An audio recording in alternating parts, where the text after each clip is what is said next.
The Marigold Sightings, Cornish Coast Path Mystery Series Number 2 by Jennifer J. Paffett. Part 2. Chapter 7. A Bit of News. On Monday morning, Pippa went to work at her normal time. The previous day had been uninteresting. She had caught up on ironing, cleaning, a little reading, and dog walking. She hadn't seen her friend Kate all day, as normally she spent Sundays with Michael. On her way back from Polperro, she called in at the supermarket and grabbed some essentials, and then struggled back on the bus with them. Again she considered the merits of having her own car. She decided that she would speak to Kate about it. After all, Kate had been a car owner for years. Back home she flicked the kitchen light switch on as Benjamin jumped up around her feet. "You hungry, Benj?" she asked. She herself was ready for something, and she popped the microwavable shepherd's pie into the oven before feeding him. She was just settling down to eat when the knocker on the front door went. With an effort, she answered the door. Haloed by a yellow exterior lamp, P.C. Rose stood, collar up against the wind. "Got a minute?" he said. Mindful of her rapidly cooling dinner, she invited him in. They went through to the kitchen. For a moment it went through Pippa's mind that his intention was to ask her out on a date. It would not be the first time. It was well known in the village that he was a bit of a lost romantic. A wave of panic set in. Although she didn't really dislike the man, there was no way that they were going to go on a date. She stood facing him, waiting for the question. "I have some news for you regarding your man from the marshes," he said. It took Pippa a moment to realise who he was referring to. "Oh, the man on the bay," she said, feeling instantly stupid. Who else could he mean? The very same. "I had a report from another Polperro resident who has also sighted your man crossing the bay." "When?" Pippa asked. "Last night." "By who?" Pippa asked. "I'm afraid that I can't reveal my source, but it's reliable," Rose said in his authoritative tone, which he reserved for anything out of the ordinary. The phrase, "you prat," was nearly uttered from Pippa's lips before she checked it. "So what exactly did your sources see?" Pippa asked instead, trying to keep the sarcasm out of her voice. "Just as I said. She saw a figure walking across the bay last night." "Last night?" Pippa responded, thinking back to the hours she'd spent in the cold the night before with no results. "What time last night?"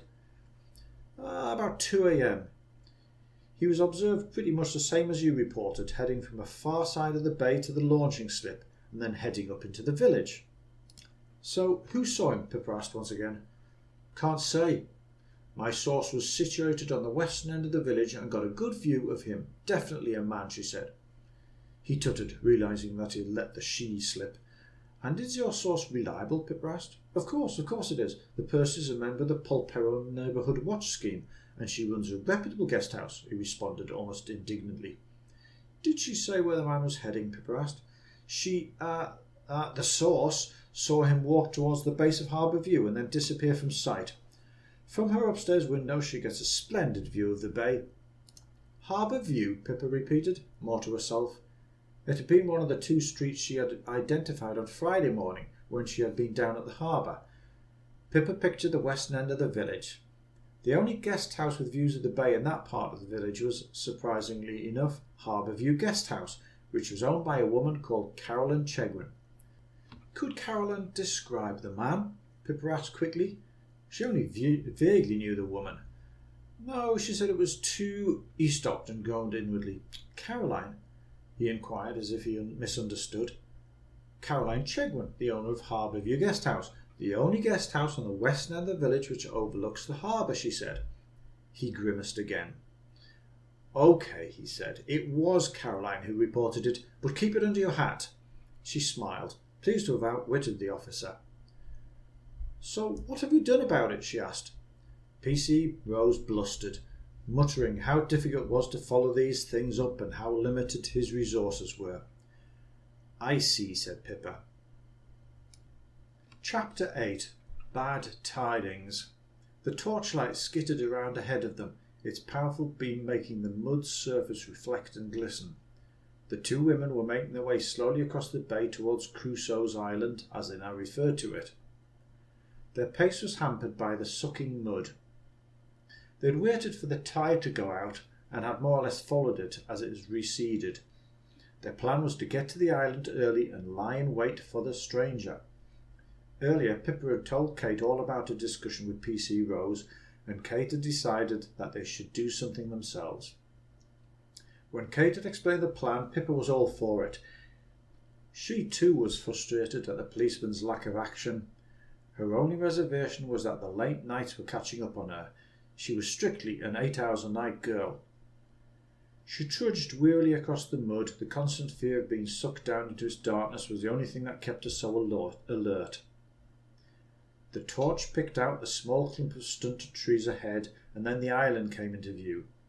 They had not discussed where they were going to hide, but Pippa had formulated a backup plan. They were both dressed in dark clothing, and they could make for the cliffs and merge in easily with some of the fallen rocks and boulders. There they would be able to hide and observe. The distance between the island and the cliff was only a matter of 30 metres, so they would get a good view of the entire bay. The only flaw in the plan was the torchlight. If the strangers saw the light working its way across the bay, they might be wasting their time, which was one of the reasons why they had set off so soon after the tide had turned. Pippa argued that they could have possibly crossed the bay unaided by a torch, but once out onto the flats she realised just how dark it was, and the torch was soon turned on. The boulders on the island looked much smaller in the dark, especially when they were hoping to use them as cover. Plan B was put into effect, and the two hid behind a much larger boulder which was almost touching the cliff wall. They placed a plastic mat over a large table-like slab of rock, followed by a rug, and settled down on it to wait. They brought a rucksack containing extra dark blankets to keep them warm, a picnic, 2 flasks of coffee, and various other items to make their stay more comfortable. Only there was nowhere to put anything. Everything was wet and slimy. They didn't even have anywhere to put the rucksack, in fear that it would get wet or muddy. Pippa sat with it on her back, and she was soon grateful, the 2 thermos flasks warming her with a slow trickle of heat. Pip had worked out that they had roughly a 3-hour window in which the man could come. After that, the tide would begin to come back in, and they would have to abandon their position. As it happened, they did not have to wait too long. Within about half an hour, the pair heard the squelching sound of approaching feet. They cautiously peered around the edge of the boulder. They could make out very little in the darkness. The cloud-shrouded moon was offering next to no illumination. They heard, more than saw, the man stop walking. He was pausing for a moment, and then 2 yellow objects appeared. "Rubber gloves," Kate whispered. "He must wash them every night. They're bright yellow. Why didn't he use blue ones?" "Shh!" Pippa mouthed. The 2 yellow gloves went to work, dipping and ducking in the darkness. "He must be at the far side of the island," Kate whispered. "Near the boat," Pippa added in excitement. The man worked feverishly for about 20 minutes, and during that time the sound of scraping could be heard. Then it stopped. All was silent. The yellow objects had disappeared from view. The women strained their ears in the silence, but they could hear nothing. The minutes ticked past as the two kept glancing at one another. Pip could tell that Kate was itching to go investigate.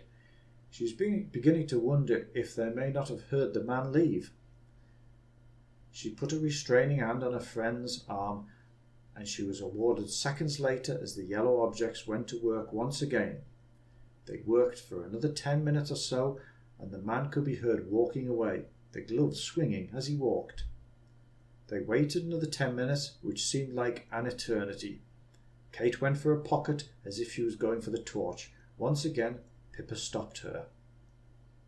"Give him time to get across the bay before you use the torch," she said. They slowly walked over to the area where the sounds had been coming from, but could not see anything in the darkness. "We'll give him another 5 minutes to get up at the village, then we'll switch the torch on," Pippa said. They waited in the darkness, but before a minute had passed, Pippa's eyes were blinded by the light from the torch. Kate had switched it on. She was momentarily irritated by her friend having not waited, but curiosity soon overcame her, and she looked at the half-submerged boat lying not 3 meters in front of them. "The boat," she said more to herself. Kate had already climbed over the boat's rotting side walls and was waving the torch round inside. "Here!" she cried out. Pippa joined her inside the shell and saw that Kate was shining a torch onto an area of mud which had obviously been disturbed quite recently. "We should have brought a spade," Pippa said, as she watched Kate bend over, scraping the loose mud away. "Whatever it is can't be buried too deep," she said. "We should have brought a spade." Pippa joined her on the haunches and she began to scrape the soft, wet mud back with her hands. A minute later she felt something hard under her fingertips. "Got it," she said, and Kate recentered her digging efforts in Pippa's area. A few minutes more and they had uncovered a steel box about 2 feet long and 1 foot wide. It looked like some sort of ammunition box and had faded markings on its top. They worked around its periphery, freeing it from the mud, and finally uncovered 2 latches at either end of the box. Pippa unclipped one latch while Kate grabbed the other. With a sucking noise, the lid of the box hinged back. Chapter 9. Wet Feet. The phone rang out but no one answered. Kate cursed, adding, "Useless." She just tried to phone PC Rose but there'd be no answer. "It is almost 3 a.m, Pippa said. "If he's anything like me, nothing will wake him up." "What do you think we should do?" Kate asked. Pippa looked down at the open box. "It can't be anything legit," Pippa said. "Why would anyone want to hide a load of old books out here anyway?" They hadn't wanted to pick up any of the books as their hands were filthy. Inside the box a collection of old tatty books was neatly lined up, piled 2 and 3 deep. Pippa looked at them once again. "Do you think that they could be valuable?" Kate said. "Maybe they're hollowed out," Pippa said. "I see movies where they hollow out books and hide drugs in them." A sense of excitement came over her.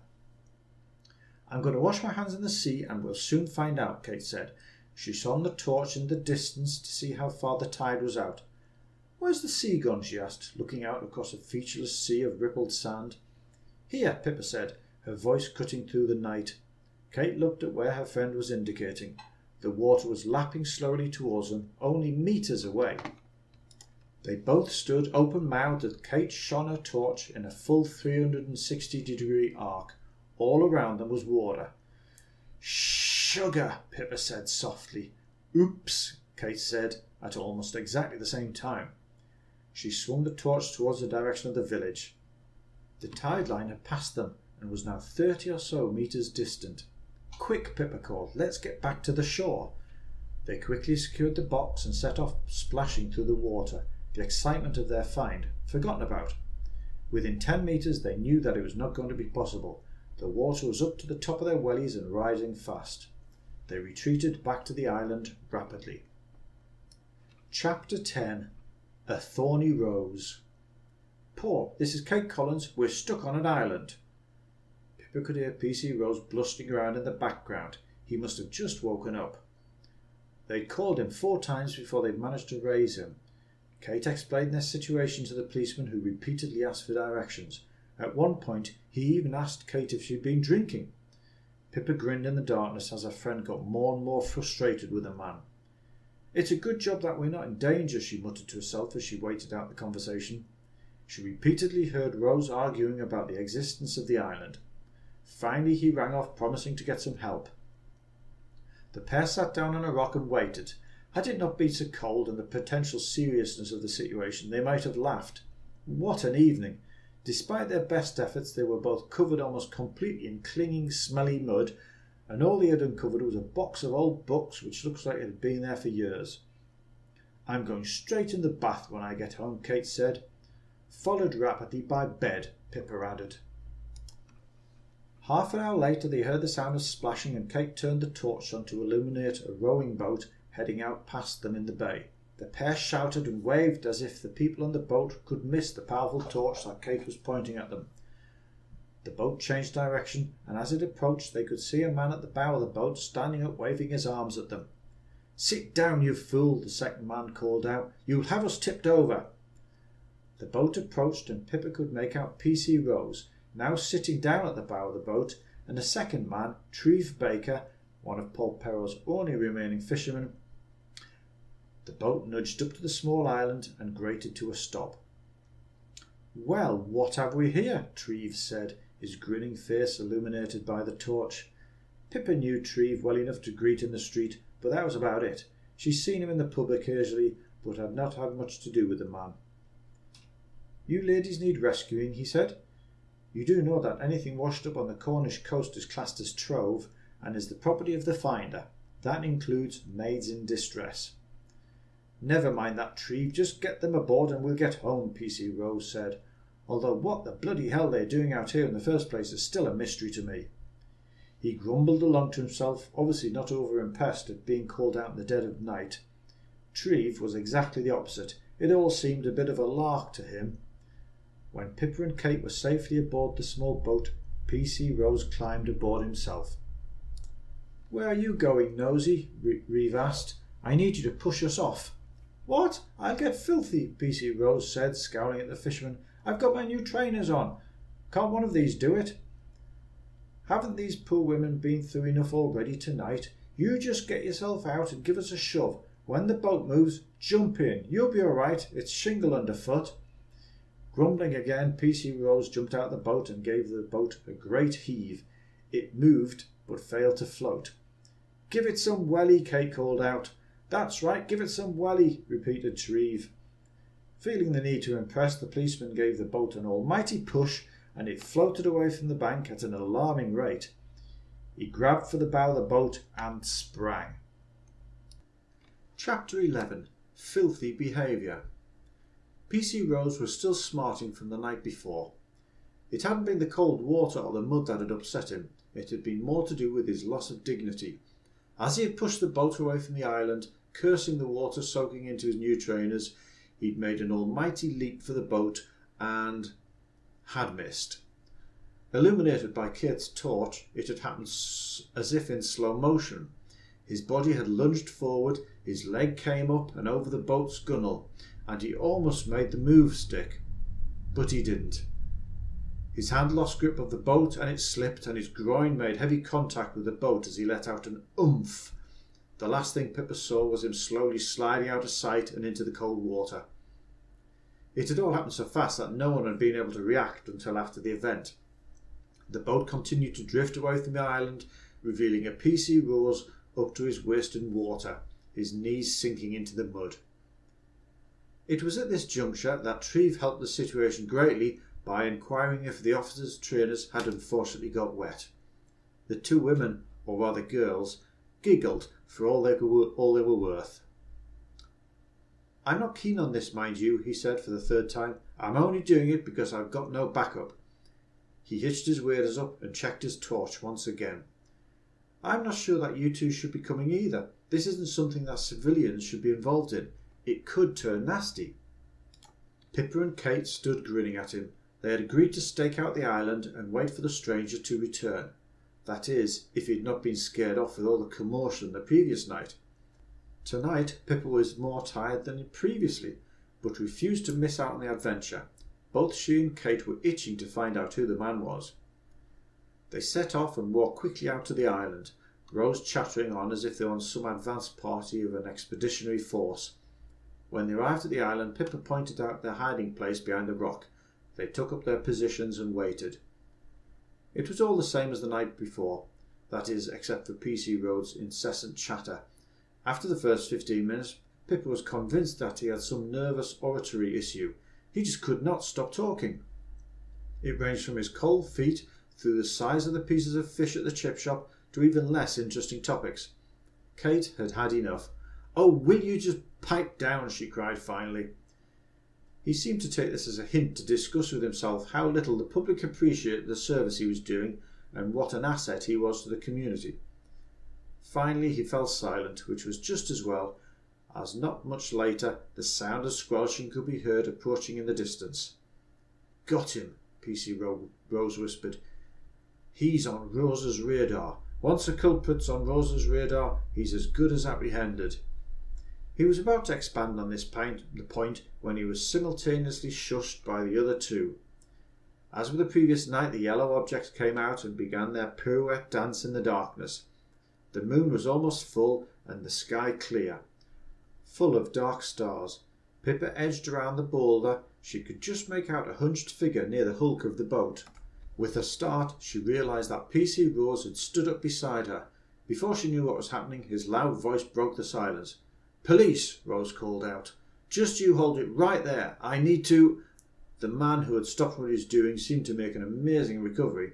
Within an instant he was off, his yellow gloves pumping in the darkness. P.C. Rose called out for the man to stop, and seeing that it wasn't going to happen, began to give chase. By now Pippa and Kate were standing up, and they could just make out two figures running across the mud flats.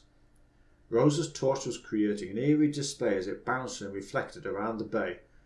"Well," Kate said, as if they had been wasting their time. "Come on, let's follow," Pippa said.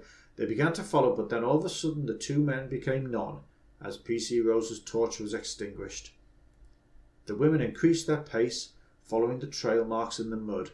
Kate had a torch turned on and was shining it ahead of them. Suddenly its beam stopped on an ominous lump. As they approached, the lump moved, cursed, and then turned over to face them. It was P.C. Rose. He was lying on his side, front side of his body, one dark mass of clinging mud. Going by the trail in the mud, he'd managed to slide a good 5 or 6 feet before coming to rest. Kate shone a torch over his face. Every part of it was caked in mud. The torch was steady at first, and then it began to shake. Pippa glanced at her friend to watch as her face changed from shock to glee and broke into an infectious laughter. "Did you apprehend him?" Kate managed to croak out between gulps of laughter. Chapter 12. A not-so-prickly encounter. In the morning, Pippa trudged bleary-eyed up to the bus stop.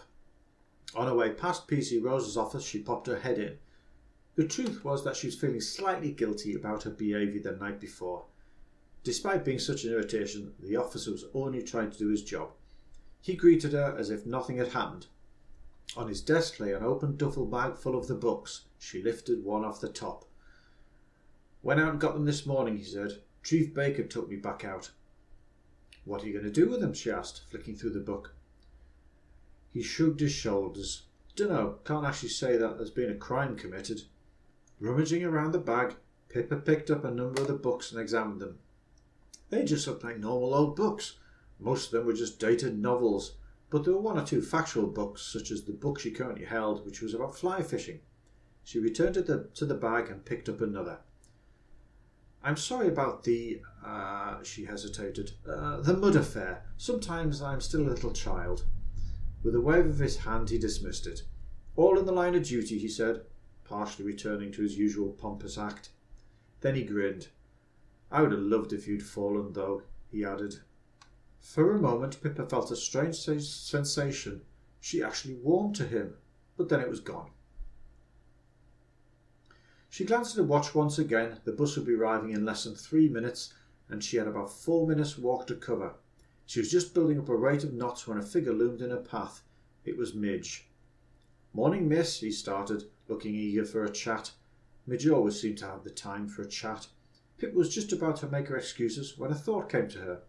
"Midge, you haven't seen any strangers around recently, have you?" she asked. She caught sight of a busload of tourists who had just decanted from a coach.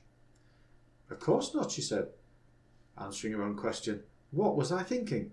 Before he could even respond, she caught sight of the bus approaching the top of the hill. She quickly said her goodbyes and dashed for it. Later, on her return journey from work, Pippa stared out the bus's dirty window as the dark world passed by. Suddenly she remembered something. She produced from her handbag a book and began to examine it. It was one of the books from Rose's hold-all. She'd managed to slip it in there that morning when he had been distracted. She opened it to the inside front cover and began to read the blurb. As she alighted the bus, she had a good idea where she was going. She checked her watch. It was just approaching 6 p.m. Hopefully she wouldn't be too late. Halfway down the coombe lay a small bookshop called Porcupine Books. She'd never been inside it before, as it always looked so dark and uninviting from the outside. It struck Pippa as the type of shop where once you get inside you feel like you were obliged to buy something. She approached the bookstore and was relieved to see that it was still open, its pale interior lights not altering her prior opinion of the store. A bell announced her arrival as she entered, and she stood, drawing in the air of mouldy old books. Further into the shop she heard the sound of movement. "Hello," she said, already beginning to regret her decision. Perhaps she should have waited until the morning, when the owner might not have been in such a hurry to close. A man appeared at the rear of one of the aisles and held a hand up in form of greeting. Pippa was surprised to see that he was quite young, and as he approached her, she also realised that he was quite good-looking. "Good evening," he said. "Can I help you with anything in particular?" The man, she could now see, was in his mid-30s, foppish dark hair. He wore a scruffy, trendy pair of jeans and a T-shirt with stone roses emblazoned across it. "Hi," she said, almost timidly. This was not what she had expected. "I'm afraid that my grandfather's gone home for the night if you were needing anything specific. I'm pretty new to the shop. I was just locking up for him, actually." The man saw Pippa's hesitation and added, "I can still help, though. I do know a little bit about books." Pippa withdrew the book from her bag and held it in her hands. "I was just wondering if you'd be able to tell me anything about this book." She paused. "Perhaps I should come back in the morning." The man took the book from her and flicked it open. His eyes moved over the pages as he inspected the book. "What exactly is it that you want to know? Its value, perhaps?" he asked. Pippa shrugged. "I'm not really sure. I was just wondering if there was anything remarkable about it." He returned his eyes to the book for a few more seconds. "Well, I can tell you that it's a first edition. I've heard of the author, but I don't know anything about him, I'm afraid. I could ask Grandad if you'd like. He'd know." Pippa took an instant liking to the man. Anyone who spoke of their Grandad so easily was worth a few merits in her eyes. "Would he mind?" she asked. "Mind?" the man repeated. "He'd positively love it. Books are his life." The man thought for a moment. "I'd be calling in to see him tonight. Drop the keys off at the shop. If you'd like me to ask him to take a look, I could. That is, if you don't mind me taking the book." Pippa shrugged again. "Sure, if you're sure we won't mind." "Of course not," the man said. "You could call back in the morning to collect it if you wish. He'll be in first thing." Pippa nodded and made to leave.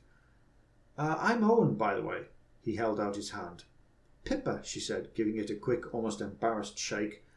"OK," he said falteringly. "We'll see you in the morning." Pippa left the shop as if there was a new spring in her step. "Well, there's a thing," she said as she headed up the incline towards the cottage. Chapter 13. The First Edition. On Thursday morning, Pippa walked Benjamin up past St. Piran's Church and through the graveyard. The ancient church stood majestically amongst the more squat cottages of the village. She passed through the old kissing gate to its rear and onto a public footpath. The mud track steadily inclined until it reached a bluff overlooking the village. She'd had an early start as she wanted to firstly take Benjamin on a long walk and secondly to visit Porcupine Books before going to work. Poor Benji had been slightly ignored this week due to her nocturnal activities. Today she would make up for it. A long walk, some treats before she went to work, and a cuddle in front of the TV tonight. She pre-cooked a chili the night before, one of her favourites, and it would go for the next 2 evenings' meals. Saturday night she would meet Kate in the Crown and Anchor and they would dine out. She made a long circuitous route along the bluff before descending down to the road near where she would catch the bus later. Here she walked back into the village. She entered Porcupine Books, which seemed for some reason a little more welcoming today. She was greeted by a short, wizened, elderly man, presumably Owen's grandfather. "Pippa," the old man said as she entered the store, "I recognise you from Owen's description." He picked up the book which had been sitting next to the cash register. "One More Time, by Percival Green," he said, holding the book out to her. "Heard of him?" Pippa shook her head, taking the book. Not a massively well-known author, but quite influential among bibliophiles. Pippa nodded her head. "OK," she said. "You wanted to know if there was anything special about it," the man said, his eyes twinkling. "I can tell you it's fairly valuable. It's a first edition, a very limited print run. Only 350 books, if I remember correctly. Probably worth 800 to 1,000, maybe more." 1,000, Pippa said. "Wow." As I said, he was a fairly influential author in his time. He smiled at her and for the first time seemed to notice Benjamin. With an effort he bent down and scratched the dog's head. "It seems strange that a young lady like yourself should be in possession of such a book. Are you a collector?" His face showed open interest. Without hesitation she relayed her story about the stranger and his book stash. He listened quite patiently, a slight smile on his face. "Now that's interesting," he said when she'd finished. "During the past week I've had a man come into the shop purchasing any number of old books. Most days he'd come in and purchase 2 or 3. There didn't seem to be any particular author or category, just random old books." You might want to speak to Caroline Chegwin at Mulberry Cottage Guest House. He paused, adding, I have a feeling that he was staying with her. Chapter 14. A Harbour View. Come on, Benji, we don't have much time, Pippa said as she dashed down Polperro's main street in the direction of Harbour View, the location of Mulberry Cottage. On her arrival she knocked at the door and it was answered almost immediately. Oh, hello, said Caroline. From her expression she hadn't been expecting anybody. Pippa told Caroline that she had something to discuss with her, and at first her reaction was cool. Well, I'm in the middle of vacuuming, Caroline responded. Will it take long? I shouldn't think so, Pippa said. It's about your guest. Inside the living room, Caroline looked concerned. Is Mr. Jacobs all right? She inquired. Mr. Jacobs, your guest, you mean? Pippa asked. Caroline nodded. He hasn't been back this morning. He must have gone out very early and hasn't returned. Is he okay? Has he been staying long? Pippa asked. He arrived on Monday. Very nice man. He's been here for a bit of sea air. Pippa told Caroline about him purchasing a number of old books from the Porcupine bookstore, to which she shrugged. For some reason she was reluctant to tell her about the book stash they had uncovered out in the bay. She pulled Percival Green's book out of her handbag and held it out. Does this book mean anything to you? She asked. Caroline looked at the book and shrugged. No, it's just a book. Then she looked more closely at it, and a sudden expression of gravity appeared on her face. May I? She requested as she took the book from Pippa's hand. Well, she started, I don't quite understand. How have you got this book? You recognise it? Pippa asked. It was one of my great-grandfather's, Caroline said. Your great-grandfather owned this book? Pippa asked.